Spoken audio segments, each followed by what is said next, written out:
અરે પણ દર વખતનું થયું છે આ લોસ કઈ ઓછો થોડી છે 5 લાખમાંથી 10 લાખ ઉપર આવી ગયો છું. અરે વિજયભાઈ સમજતા કેમ નથી? તમારી ટિપ્સ એક પણ કામ નથી કરી રહી. હું ક્યાંથી કાઢું આટલા બધા રૂપિયા? કેવી રીતે કાઢું? યાર કેવો બકવાસ કરો છો તમે? તમને કઈ ખબર નથી પડતી? ફોન મૂકો, મારે તમારી સાથે વાત જ નથી કરવાની થતી. હદ કરે છે યાર આ માણસ. પપ્પા શું થયું બેટા? 10 લાખ રૂપિયા ડૂબાડી નાખ્યા. રોજે રોજ અવનવી ટિપ્સો મોકલે છે. અત્યાર સુધી જે નાના મોટા નફા થયા ને એ બધું તો ઠીક છે, પણ હવે આપણી જે મૂળકી રકમ નાખી હતી ને એ પણ જતી રહી છે. છેલ્લા 3 દિવસમાં તો ધોઈ નાખ્યા છે આને. અરે પણ તું એટલો બધો ગુસ્સો હું કામ કરે છે? શું ગુસ્સો ના કરું તો શું કરું પપ્પા? પૈસા જ નથી હવે આપણી પાસે. પૈસા નથી તો શું કરીશું? આ ઓફિસનું ભાડું કેવી રીતે ભરીશું? અરે બધું થઈ જાય. તને કીધું નહીં? હજી આપણે ક્યાં આપણી શાખા ગુમાવી દીધી છે અને રૂપિયા બધાને દેવાના છે, તો એ ક્યાં આપણા હતા? તું કે હું તો કાંઈ કમાવા નથી ગયા. આપણી મહેનત નહોતો, એમાં 1 રૂપિયો નહોતો. ગામમાંથી આપણે લીધા હતા, સમજ્યા? એ બધા ના પડી દેવું. શું ના પાડી દઈશું? રૂપિયો છે ને રૂપિયો હોય છે. આ રૂપિયો કમાવવો આટલો બધો આસાન નથી પપ્પા. અને આમ પણ ગામ પાસેથી લીધા હતા તો પણ આપણે રિસ્ક લઈને લીધા હતા ને. હવે હું આ જેને આપવાના છે એને જવાબ આપવાનો તો વિચાર જ નથી કરતો.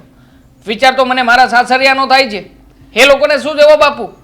અત્યાર સુધી વાયદા ઉપર વાયદા, વાયદા ઉપર વાયદા. અને ખાસ હવે તો છેલ્લી વખત કંઈ પણ દીધું હતું કે ઘરની બહાર નીકળી જજે, ત્યારે મને છેક 20,000 રૂપિયા મળ્યા હતા. હવે શું કરીશું? અમારા સાસરિયામાં પણ ઠન ગોપાલ થઈ ગયું છે. પણ મારે શું કહેવાનું? ભલે ત્યાંથી રૂપિયા ન મળે તો કાંઈ નહીં. હવે ત્યાં તો મને ખબર પડી ગઈ, એ લોકો ખાલી થઈ જાય, બરાબર? તો આપણે ત્યાંથી રૂપિયા લેવાય નથી, સમજ્યા? પણ એ જે માગે છે ને એ પાસે આપણે સામે દેવાય નથી. એટલે હરખું થઈ ગયું બધું. ત્યાંથી આપણે હાલો તાળું લાગી ગયું, હાલો ત્યાં રૂપિયા નથી. હવે આપણે એવું કંઈક બીજું ઘર ગોતવાનું, ત્યાંથી રૂપિયા મળી જાય. મને છે ને અત્યારે એક જ વિચાર આવે છે. તમે કહ્યું હતું ને કે હાથ ઊંચા કરી દેવાના. હા, હાથ ઊંચા કરી દો. હા છે ને અહીંયાથી ટેબલ ઓફિસ બધું સંકેલી લો. આપણે અહીંયા છીએ જ નહીં એવું બધું કરી નાખો. અને ખાસ જેટલા લોકો ઉઘરાણીવાળા છે ને બધાને કહી દેજો કે અમારી પાસે કંઈ છે નહીં, અમે કોઈને કંઈ આપી શકીએ એમ નથી, અને જેટલી માલ મિલકત છે ને બધી મમ્મીના નામે ટ્રાન્સફર કરી દો એટલે બધું પતે. મારું શું કહેવાનું? જો આપણે હાથ ઊંચા અત્યારે ન કરાય. જો હાથ ઊંચા અત્યારે કરવી તો આપણી આબરૂ જાય, સમજ્યા? અત્યારે હાથ ઊંચા ક્યારે કરાય? હજી આપણી પાસે બધા પાસે રૂપિયા લઈ લેવી. ક્રેડિટ કાર્ડમાં રૂપિયા આપણે લઈ લેવી, રોકડા જેટલા મળતા હોય ને એટલા બધા લઈ લેવી. અને જેની પાસેથી આપણે ન લીધા હોય ને ક્યારેય એની પાસેથી રૂપિયા લઈ લેવી, પછી હાથ ઊંચા કરાય.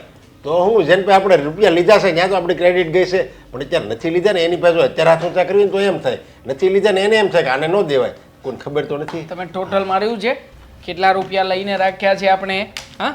હા જુઓ, આમાં બધો હિસાબ છે. હાલો, અરે આ પૂરા છે ને પણ 80 લાખ રૂપિયા આપવાના છે. 80 લાખ રૂપિયા તો ઝીરો થયા છે, અરે ઉપરથી 10 લાખ રૂપિયા માઇનસ થયા છે. હવે અરે પણ તું હિસાબી જોવે છે શું કામ? મને તો એમ થાય છે મતલબ કે તમે મને કરોડ રૂપિયા ગમે ત્યાંથી લાવીને આપશો, બરાબર ને? તમે લાવી દેશો ને? જેટલા મળે એટલા લેવાના છે આપણે. જેટલા મળે એટલા 20 લાખ 25 લાખ આપણે જો સામેવાળા પાસે માગવાના છે. આપણે ખાલી અભિનય કરવાનો છે. અભિનયના રૂપિયા આપણને 5 લાખ 10 લાખ લોકો આપે છે. એટલા આવા અભિનયના તો આમ જો ઓલા ફિલ્મી સ્ટારવાળાને ન આપે એટલા રૂપિયા. આપણને ખાલી કહેવાનું શું છે? આપણે બહુ રૂપિયા હો હમણાં બહુ રૂપિયા કમાવી છે. થોડાક જે રૂપિયા વધારે હોય તો ડબલ થઈ જાય 3 મહિનામાં. જો તમારી પાસે હોય ને તો આમ જો તમને 3% તો વ્યાજ મળે. તમને 1 લાખ આપો ને તો દર મહિને તમને 3,000 રૂપિયા મળે. એક છોકરો કમાય તમારો 60 નો, એવી બધી લાલચ આપો ને. એટલે આ ગામમાં છે ને મૂર્ખાની કોઈ તાણ જ નથી. લોભી અને લાલચ જ્યાં હોય ને ત્યાં આપણી જેવા જૂતારા ભૂખે ન મરે. 3% નહીં, 10% વ્યાજ આપીશું. ડબલ વ્યાજના ચક્કરમાં આપણે લોકોને ફસાવીશું. અને હવે તમે જેમ કહ્યું ને એમ જ કરીશું. આ કરોડ 2 કરોડમાં શું ઉઠવું જ છે તો પછી આખા માર્કેટમાં એકવાર અલ્લા બોલ થઈ જવો જોઈએ અને પેપરના ફ્રન્ટ પેજ ઉપર આપણું નામ આવવું જોઈએ. હા બરાબર છે, એમ જ કરીએ આપણે. હા, જેટલાને દેવાના છે ને એ બધાને કહી દઈશ. હું મારી રીતે રમાડી લઈશ અને મારી રીતે બધાને ચોખ્ખા શબ્દોમાં કહી દઈશ. હા બસ બરોબર. અને પછી આ બધા રૂપિયા આપણને આપે ને જો આપણે કોઈને ન દેવી તો આપણે મહિનો 2-3 મહિના કંઈક બહાર ઉયું જવાનું. કાશ્મીર છે કંઈક બહારના દેશ ઉયું જવાનું. રૂપિયા તો હોય જ આપણી પાસે. એ ફરીને ટેસડા કરીને ગામના પૈસા પછી ન આવી એટલે 3 મહિનામાં એ લોકોનો 50% ગુસ્સો ઓગળી ગયો હોય અને થોડું ઘણું બધા ભૂલી ગયા હોય. એક કામ કરજો, આપણે છે ને અહીંયા જે આ બધા ફોટા છે ને ફોટા હટાવી નાખો. 2 વ્યક્તિના ફોટા મુકાવજો. એક વિજય માલ્યાનો અને બીજો નીરવ મોદીનો. આ બંને આપણા મોટિવેશન બનશે. એમાંથી રોજ શીખીને કંઈક લર્નિંગ લઈને જુઓ તમે. હવે ગામને કેવી ટોપી પહેરાવીએ છીએ. બસ હવે તું મારો દીકરો હાસો લે. હા બસ હવે જુઓ તમે. દામિનીની સાસરીવાળા પૈસા દેતા નથી અને મારે ઘરમાં ઝઘડા થાય છે દીકરા બહુ વારે. શું કરવું કાંઈ સમજણ નથી પડતી. બા બોલાવી તમે મને? હા બોલો શું કામ હતું મારું? કામ તો મારે કાંઈ નથી પણ તમને મારે એટલું પૂછવું છે કે તમે દામિનીના ઘરે ગયા હતા? હા એમના ઘરે નહોતી ગઈ. દામિની બેનને બહાર બોલાવ્યા હતા. પણ તમને આ વાત કોણે કરી? મને દામિનીનો ફોન આવ્યો હતો. શું કહેતા હતા દામિની બેન? તો દામિનીએ એવું કીધું કે બા એમ કે ભાભી એમ કે મારી પાસે પૈસાની ઉઘરાણી કરતા હતા. તો તમે પૈસાની ઉઘરાણી કરવા ગયા હતા? હા ગઈ હતી. આપણા પૈસા છે તો આપણે મળવું તો જોઈએ ને. દેવાંગ કુમારને તો કઈ જવાબદારી નિભાવવાની ખબર નથી પડતી, પણ આપણે દામિની બેનને તો મળીને કહી શકીએ ને કે એમના ભાઈ આટલી બધી તકલીફમાં છે. તમે કઈ રીતે જોઈ શકો છો તમારા ભાઈને તકલીફમાં? વાત તમારી સાચી છે. આપણા રૂપિયા હતા તો આપણે જવું પડે એની ના નથી, પણ મારી દીકરી દામિનીના હાથમાં ઘરનો કોઈ વ્યવહાર નથી કે આપી દેશે આપણને રૂપિયા. ઘરનો કોઈ વ્યવહાર નથી પણ એ ઘરમાં તો રહે છે ને. એ ઘરના લોકોને તો સમજાવી શકે છે ને. એ કોશિશ એણે કરી જ હોય દામિનીએ. રહેવા દો ને બા, તમે તમારી દીકરીને ઉપરાણું જ લેશો ખબર છે મને. કારણ કે અત્યાર સુધી તમને અશોક અને હું કહેતા જ આવ્યા છીએ કે તમે કો પણ નહીં. તમે ત્યાં જાઓ છો પ્રેમથી કહીને આવતા રહો છો. અને દામિની બેન એમને તો કંઈ બીજી વાત જ નહીં. એમના ઘરેણા એમને ગીરવે આપી દીધા છે. આ બધી ખોટી વાતો છે. ના, મારી દીકરી ક્યારેય ખોટું ના બોલે હેતલ, બરાબર છે. એના ઘરની પરિસ્થિતિ સમજીને એણે મને ફોન કર્યો હતો. એ રડતી હતી મારી આગળ ફોનમાં. કંઈક તકલીફ હશે તો જ એ રડતી હોય ને. તમને ઇમોશનલી બ્લેકમેલ કરે છે કારણ કે તમે આ પૈસા ભૂલી જાઓ, પણ હું નહીં ભૂલું એ પૈસા. જુઓ હેતલ બહુ, એવું નથી ઇમોશનલી બ્લેકમેલ કરે. શું એની પરિસ્થિતિ આપણે સમજવાની જ નહીં? બસ આપણને આપણા રૂપિયા જ દેખાય છે, બીજું કશું દેખાતું જ નથી. તો એ લોકોને આપણી પરિસ્થિતિ નથી દેખાતી કે આપણે અત્યારે કેવી રીતે જીવી રહ્યા છીએ, શું છે શું નહીં. અશોકને કેટલામાં ખોટ ગઈ છે. વાત તમારી સાચી છે. આટલું બધું થયા છતાંય એ લોકો રૂપિયા આપતા જ નથી. હું એ જ કહું છું કે આટલું બધું થયા પછી પણ તમે તમારી દીકરીના ઘરનું દુઃખ દેખાય છે, તમને તમારા દીકરાનું દુઃખ નથી દેખાતું બા? મને દીકરાનું દુઃખ પણ દેખાય છે અને દીકરીનું પણ દુઃખ દેખાય છે. હું કોનું દુઃખ મારી આંખ આગળથી આડું કરી દઉં? મારે દીકરીને વાલી રાખવાની ને દીકરાનો દવડો કરવાનો એવું તો છે જ નહીં ને. મને તો મારો દીકરો પણ એટલો વાલો છે અને દીકરી પણ એટલી જ વાલી છે. બરાબર છે? તમારી વાત ઉપરથી તો મને એવું જ લાગે છે કે તમે દીકરાને દવલો જ કરો છો. ના, આટલી ઉઘરાણી કરવા છતાંય એ લોકો પૈસા નથી આપી શક્યા ને, તો એમની એ કંઈક મજબૂરી હશે. આપણે આપણી દીકરી દીધી છે ને તો હવે સમજી જવાનું કે આપણે એ રૂપિયા ભૂલી જવાના છે. એમની મજબૂરી સમજ્યા ચાલો, પણ એમની પાસે સંપત્તિ છે. કેટલી સંપત્તિ છે એમાંથી પણ કરીને એ આપી શકે છે ને. એની સંપત્તિ તમને દેખાય છે પણ એ ઘરમાં એ સંપત્તિનો બધો વહીવટ મારી દીકરીના હાથમાં નથી. જો એ વ્યવહાર મારી દીકરીના હાથમાં હોત ને તો મારી દીકરીએ આપણા રૂપિયા ક્યારનાય આપી દીધા હોત. વ્યવહાર તમારી દીકરીને લેવો નથી, બાકી એ ઘરમાં તો વહીવટ તમારી દીકરીના હાથમાં જ છે. ના હેતલ વહુ, જ્યાં સુધી સાસુઓ જીવતી હોય ને ત્યાં સુધી છે ને વહુઓના હાથમાં વહીવટ નથી આવતો, એટલું તમે યાદ રાખજો. ના, એમના સાસુ તો બહુ સારા છે. એમના સાસુ તો દામિની બેનને હથેળીમાં રાખે છે, ખબર છે અમને. પણ આમાં ક્યાંક ને ક્યાંક દામિની બેનની દાનત પણ કોરા ટોપરા જેવી જ છે. એને પણ પૈસા આપવા જ નથી. વાત તો તમારી સાચી છે. ભોજૈયોને આમે નણંદોના જ વાંક દેખાય છે. હા, દામિની બેનના સાસુ તો તને દૂરથી સારા જ લાગશે ને. જે રાત દિવસ સાથે રહેતું હોય ને એને જ ખબર હોય કે આપણી ગાયને છે ને તો કેટલા દાંત છે. એવું જરૂરી નથી બા. હાથીને ખાવાના દાંત પણ અલગ હોય છે અને દેખાડવાના પણ અલગ હોય છે. અને બીજી વાત એ કે ભોજાઈ અને નણંદ વચ્ચે હંમેશા અણબંધ હોય જ નહીં. એક હાથે તાળી કોઈ દિવસ નથી વાગતી. તમે કીધું ને હાથીના ખાવાના અને દેખાડવાના જુદા હોય છે, તો આ જ વસ્તુ હું તમને સમજાવતી હતી. દાબેલીના સાસુને તમે કઈ રીતે સારા કહો છો? તમારે એ બધા વહીવટ કરવાની જરૂર નથી. ઓહ તમે પૈસા ભૂલી શકો છો, બાકી હું આ પૈસાને ક્યારેય નહીં ભૂલું. હા, વહીવટ તો તમારે જ કરવાના છે. મારે તો હવે તમને જ સોંપી દીધું છે, એટલે મારે વહીવટ નહીં કરવાના, તમે જ વહીવટ કરજો. હવે શું કરવાનું છે? આપણે ફસાઈ જઈશું. આ પેલી તો તાપીમાં પડવા નીકળી ગઈ છે ને ફોન પણ કરી નાખ્યો છે. આ કોલ રેકોર્ડિંગ જો પોલીસ વાળા ચેક કરશે ને એટલે ગયા આપણે કામમાંથી. તું વાત કરે છે તું. તાપીમાં પડવા જાવ છું એવું કણ ગઈ તને? અરે પપ્પા તમે ક્યાં હતા? આ ઓફિસમાંથી ઘરે એટલા માટે તો આવ્યા છીએ અને તમે જુઓ કે તને કહ્યું છે. અરે એના ફોનમાં રેકોર્ડિંગ્સ આવી છે, મને ખબર છે, મેં ચેક કર્યું છે એનો ફોન. અરે પણ તમે લોકો સમજતા કેમ નથી? આટલી મોટી ઘટના છે અને તમારા પેટનું પાણી પણ નથી હલતું. બંને બાપ દીકરા નિશ્ચિંત થઈને બેઠા છે, જરાય શરમ જેવું છે નહીં. પપ્પા તમે કંઈક એવું કરો કે કંઈક એવો પ્લાન બનાવો ને કે જેનાથી આપણે જઈને આમાં ક્યાં આવીએ જ નહીં. આપણું ક્યાંય બાનું જ ના આવે. અને આ બધું છે ને એને જાતે કરીને કર્યું છે ને સાબિત થઈ જાય. કેવી વાત કરે છે દેવાંગ?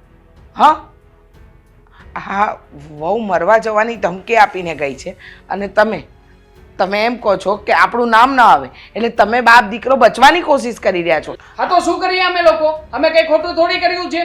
આ પૈસા પૈસા પૈસા પૈસા માટે થઈને કેટલી વાર મારી સાથે ઝઘડો કરતી હતી. અરે મરી ગઈ તો ગઈ, એમાં શું થઈ ગયું? તારામાં છે જરાય અક્કલ જેવું? એના હકના રૂપિયા માંગતી હતી, તમારી પાસે કોઈ ભીખ નહોતી માંગતી. અને રહી વાત તારા પપ્પાની, તો તારા પપ્પાને પેટનું પાણી જરાય હલતું જ નહોતું. કેટલી વાર કહ્યું કે વેવાણના રૂપિયા આપી દો, પણ નહીં, સમજવું જ નથી. અને તું તારા બાપના નકશા કદમ પર ચાલે છે. પપ્પા તમને સાચી જ વાત છે, દેવાની વાત સાચી જ છે, સમજ્યા? અને આમ જો પોલીસ વાળા આવે ને તો શું કહેવાનું કે અમને ભાઈ કાંઈ ખબર નથી, અને એ તો એની મમ્મીને ઘરે ગઈ છે એમ આપણે બાનું આપી દેવાનું, અને આપણું કઈ નામ જ ન આવે. હા આપણે એમ પણ કહી દઈશું કે આજે ફોન આવ્યો હતો ને એના મમ્મીને ઘરે ગયા પછી એના મમ્મીએ ટોર્ચર કરી હતી. એના મમ્મી પૈસાની ઉઘરાણી કરતા હતા અને એટલા માટે તે ચિંતામાં આવીને ફોન કર્યો અમને અને પછી એ તાપીમાં કૂદી ગઈ. અમને થોડી ખબર છે. આપણે છે ને એને ગોતવા જવાની નથી થતી, આપણે એમ જ માનવાનું કે એની મમ્મીને ઘરે ગઈ છે. અરે કેવા માણસ છો તમે લોકો? ઘરની વ્યક્તિ છે એને તમે આવી રીતે મરતી મૂકી દો છો. અરે શરમ કરો, મારે જવું પડશે વહુને બચાવવા માટે. અરે તારે ક્યાં બચાવીને જાવું છે હવે? આમ જો આમે હવે આમ જો ઓલું કહેવાય છે ને કે ઘોડો છે ને રેસમાં નો હાલે કે ને એટલે એને ગોળીએ મારી દે, સમજ્યા? કે આપણે દામીને હવે ખાલી થઈ ગઈ છે, હવે એને પર ક્યાં કહે છે? તો હવે એ જાતી હોય તો જવા દે ને. અલ્લા કેવા માણસ છો તમે લોકો? તમને લોકોને શરમ જેવું છે કે નહીં? માણસની જિંદગીનો સવાલ છે અને તમે લોકો એને પૈસા સાથે તોલી દ્યા છો. હા કોઈ શરમ નથી અમને ના, અમને કોઈ ફરક નથી પડતો. એ જીવે મરે ઘરે પાછી આવે કે ક્યારેય ના. વાહ, સરસ સરસ, કેવા સરસ મજાના આરામથી બેઠા છે. તમારે શું ફરક પડે છે? જીવે મરે, બરોબર ને? તમારે તો ગયું ખોખું ને ઘર થયું ચોખ્ખું. પણ તમે અમને જો કે જીવે મરી તો આપણે બીજાની વાત કરતા હતા. બસ વેવાઈ, હવે તતા પપ્પા કરવાની કોઈ જ જરૂર નથી. મારી દીકરીએ આ ઘર છોડ્યું ને એની થોડીક વાર પહેલા મને ફોન કરી દીધો તો કે મમ્મી હું તાપીમાં પડવા જાઉં છું. હા, તમે કેટલી હદે ટોર્ચર કરી મારી દીકરીને? અમે થોડી ટોર્ચર કરી છે? ટોર્ચર તો તમે લોકોએ કરી છે. અમારી પાસે પૈસા માંગતી હતી, પૈસા નહોતા અમારી પાસે, અમે ચોખ્ખી ના પાડી દીધી. તો એમાં ટોર્ચરિંગ અમે કર્યું કે તમે લોકોએ? તો તમને શરમ આવવી જોઈએ. લોકોના રૂપિયા લઈ લઈને બે બાપ દીકરાએ આપ્યા જ નથી. પણ રૂપિયા અમારી પાસે હોય તો આપીએ ને, અમારે આપવા જ છે. જો અરે તમને યા તમે જે આપ્યા ને એની કરતા અમારે ડબલ આપવા છે. હોવું તો જોવે ને. હવે તમે શું આપવાના હતા? અમારી પાસે કઈ હોવું જોઈએ ને. હતું ત્યાં સુધી તમે બહાના બનાવ્યા છે. તમે એવું ના સમજતા કે મને કશી જ ખબર નથી. તમારા ધંધામાં ખોટ ગઈ છે. તમે મારી દીકરીના દાગીના સિક્કે ગીરવે મૂકી દીધા છે. અરે જુઓ તમારી એક એક વાત મને ખબર છે. જુઓ, વેવાણ સાચું કે છે, એમાં જરાય ખોટું નથી. શું ચાલ મમ્મી જુઓ, તમે જેને અમારા પક્ષમાં જુઓ, તમારે જેને અમારા પ્રત્યે બોલવાનું હોય. અને આ શું હાલો, તમારી દીકરીને જે થવું હતું ને એ થઈ ગયું છે, અમને કોઈ ફરક નથી પડતો. અને આમ પણ ઘરે ના શું અમારું મકાન પણ ગીરવે છે, તો અમે પોલીસને કહી દઈશું ને કે અમારું બધું ગીરવે છે, નથી અમારી પાસે કઈ. તમે શું પોલીસ પાસે જતા હતા? અરે તમારા કરતા પહેલા તો હું પોલીસ પાસે જઈશ, બરોબર છે? એટલું યાદ રાખજો. હું રૂપિયા તો ભૂલી ગઈ છું, પણ મારી દીકરી જે કમોતે મરી છે ને આપઘાત કરીને, એ દિવસ તો હું ક્યારેય નહીં ભૂલું. એટલું યાદ રાખજો. તમને બે બાપ દીકરાને જેલના સળિયા ના ગણાવું ને તો મારા બાપ બે હતા. જેલના સળિયા ગણાવશે આ ડોસી આપણને. એ ડોસીને ખબર નથી કે આ કેટલી વિશેષ હો થાય. એને સમજાવજો જરા. પોલીસ વાળાને ખીચામાં લઈને આટા મારીએ છીએ. એક મિનિટ. જ્યાં ખોટો છે ને ત્યાં તું ખોટો છે. અને તમે હા શરમ જેવું કઈ છે? કઈ શરમ જેવું છે? અરે બાપ દીકરાને સીધા રસ્તે ચલવે, પણ તમે આપણા દેવાંગને આડા પાટે ચલાવ્યા. શું કહેતા હતા બાપ દીકરા? અહીંયા બેઠા બેઠા પ્લાનિંગ કરતા હતા ને, પોલીસવાળાને આમ કહીશું, પોલીસવાળાને પેલું કહીશું. કહી દીધું. હા, પોલીસવાળાને કહી દીધું. જે માણસ ખાડો ખોદે ને એ જ એમાં પડે. હવે વેવાણ નહીં, હવે તો હું તમારા બંને વિરુદ્ધ કમ્પ્લેન કરીશ. કેવી વાત કરે છે? અને આ બધું અમે કરતા તો એ તારી માટે, આ ઘરની ખુશી માટે કરતા હતા. અમારે કઈ થોડું ભેગું લઈ જવાનું. મારે એવી ખુશી નથી જોઈતી. હા, મારે હરામના રૂપિયાની ખુશી નથી જોઈતી.